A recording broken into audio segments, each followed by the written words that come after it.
नमस्कार, मैं हूं पूजा सिंह। स्वागत है आप सभी का आपके अपने राजपथ और बुलंद आवाज पर।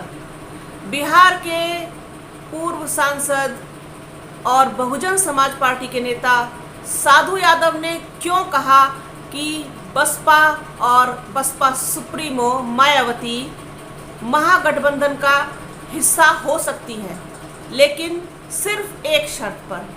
क्या है वो शर्त?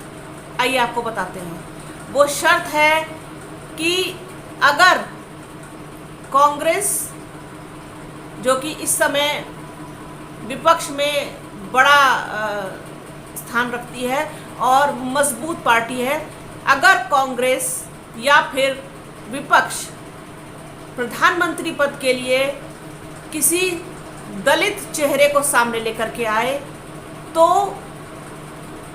बसपा सुप्रीमो मायावती गठबंधन का हिस्सा हो सकती है। ऐसा कहना है साधु यादव का, जिसके पीछे वो तर्क देते हैं कि जब मीरा कुमार को और रामनाथ कोविंद को राष्ट्रपति पद के लिए उनका जो है नाम रखा गया, तो उसके बाद फिर चूंकि वो दलित चेहरा थे, इसीलिए बसपा सुप्रीमो मायावती ने उस वक्त साथ दिया। और द्रौपदी मुर्मू के समय भी बसपा सुप्रीमो मायावती ने द्रौपदी मुर्मू के पक्ष में वोट किया। तो उनका सीधा सीधा और साफ एजेंडा है, साफ कहना है कि अगर प्रधानमंत्री पद के लिए कोई दलित चेहरा सामने आता है और उसके नाम पर सहमति बनती है तो ही बसपा सुप्रीमो मायावती इस गठबंधन का हिस्सा होंगी। अदरवाइज उन्हें उम्मीद नहीं है ऐसी कि मायावती किसी और शर्त पर गठबंधन का हिस्सा होने जा रही है।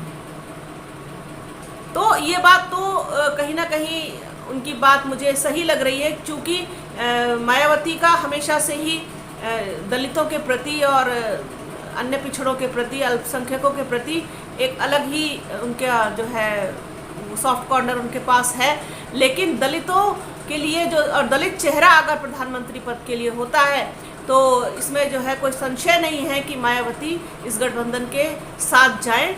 लेकिन गठबंधन के साथ वो जाएंगी या नहीं जाएंगी, ये अभी तक उन्होंने खुलकर कोई बात सामने से नहीं कही है। ना ही इस पर कोई अभी तक कोई टिप्पणी या कोई बयान आया है, ना ही ऐसी उन्होंने कोई घोषणा की है। अभी थोड़ा वो समय शायद लेना चाहती हैं कि क्योंकि इस बारे में निर्णय लेना अभी थोड़ी जल्दबाजी होगी। और जिस तरीके से आने वाली 23 जून को पूरा विपक्ष इकट्ठा हो रहा है पटना में, बिहार में, और जिसे विपक्षी एकता की मीटिंग कहा जा रहा है, उसमें अभी तक बसपा सुप्रीमो मायावती को निमंत्रण नहीं दिया गया है और ना ही असदुद्दीन ओवैसी को इसमें बुलाया गया है। दोनों ही लोगों से अभी तक दूरी बनाकर विपक्ष ने रखी हुई है। इसका कारण क्या है अभी खुल के सामने नहीं आया है। लेकिन आप ये बताइए कि किसी भी गठबंधन की कल्पना क्या मायावती या फिर बसपा के बिना की जा सकती है? गठबंधन अगर मायावती के साथ नहीं करेंगे, इनकी मजबूरी है करना, अगर नहीं करेंगे तो जो मायावती के पास अपना वोट बैंक है 12% का, प्लस टोटल दलित वोट बैंक जो है 22% और 23% का, वो कहाँ से लेकर के आएंगे? बताइए। अगर इनके पास है इतना आधार इस बेस के बिना लड़ने का तो ये बात कर सकते हैं। अदरवाइज ये वोट बैंक कहाँ से लेकर के आएंगे, जो बहुत ज़्यादा ज़रूरी होता है किसी भी पार्टी के उम्मीदवार के लिए।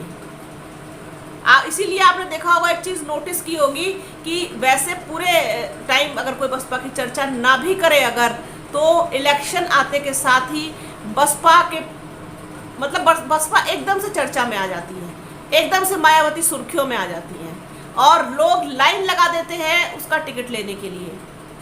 कारण क्या है उसका? कारण उसका यही है कि जो भी टिकट लेने के लिए जाता है वो ये सोचता है कि हम किसी नुकसान में तो नहीं रहेंगे, प्लस में ही रहेंगे, क्योंकि जो उसका खुद का वोट बैंक होगा वो और प्लस जो मायावती का वोट बैंक है वो जुड़ेगा, तो निश्चित रूप से कहीं ना कहीं उसको फ़ायदा ही है, नुकसान कुछ नहीं है। तो इसीलिए मायावती के बिना किसी भी तरह के गठबंधन की कल्पना करना विपक्ष की अभी मुझे कुछ नादानी सी महसूस हो रही है कि अगर वो इस तरीके से बसपा से दूरी बना रहे हैं या मायावती से दूरी बना रहे हैं या फिर क्या कुछ चल रहा है पूरी राजनीति में, ये अभी खुलकर कुछ सामने नहीं आया है। लेकिन साधु यादव का साफ तौर पर कहना है कि बसपा सुप्रीमो मायावती जा सकती हैं गठबंधन में, गठबंधन का हिस्सा हो सकती हैं, बशर्ते कोई दलित चेहरा प्रधानमंत्री पद के लिए उम्मीदवार हो। उन्होंने साफ तौर पर अपनी बात कह दी और जो भी उन्हें जो है लग रहा था कि इस वजह से गठबंधन से दूरी हो सकती है बसपा सुप्रीमो की, वो उन्होंने कह दिया। तो आप देखने वाली बात ये होगी कि आगामी 23 जून को जो विपक्षी एकता की मीटिंग होनी है उसमें क्या कुछ तय होता है, क्या कुछ निकल कर के आता है, क्या विपक्ष पूरा एकजुट होगा और मायावती से दूरी बनाएगा, बसपा से दूरी बनाएगा, ओवैसी से दूरी बनाएगा, या फिर सबको साथ लेके चलेगा भारतीय जनता पार्टी को कड़ी टक्कर देने के लिए और उसे सत्ता से बाहर का रास्ता दिखाने के लिए। क्योंकि जिस तरीके से भारतीय जनता पार्टी सत्ता के नशे में चूर होकर के जिस तरीके के फैसले, जिस तरीके की नीतियां, जिस तरीके का व्यवहार देश की जनता, देश के लोगों के साथ कर रही है, तो वो अब उसकी पराकाष्ठा हो चुकी है। जिस तरीके से ट्विटर वाला मामला हुआ, जिस तरीके से खिलाड़ियों वाला मामला हुआ, जिस तरीके से किसानों वाला मामला हुआ, जिस तरीके से रेल हादसा हुआ, जिस तरीके से और तमाम घटनाएं हुई, उसके बाद उसका घमंड, उसकी सत्ता का नशा बिल्कुल अब पराकाष्ठा पर है, चरम सीमा पर है। उसको उतार देना अब बहुत ज़रूरी हो गया। इसी वजह से जितनी भी पार्टियां हैं पूरा दम खम लगाना चाहती हैं, पूरा जोर लगाना चाहती हैं और किसी भी सूरत में भारतीय जनता पार्टी को बाहर का रास्ता दिखाना चाहती हैं। तो ये एक छोटी सी जानकारी मेरे पास अवेलेबल थी, सोचा आपके साथ साझा करूं।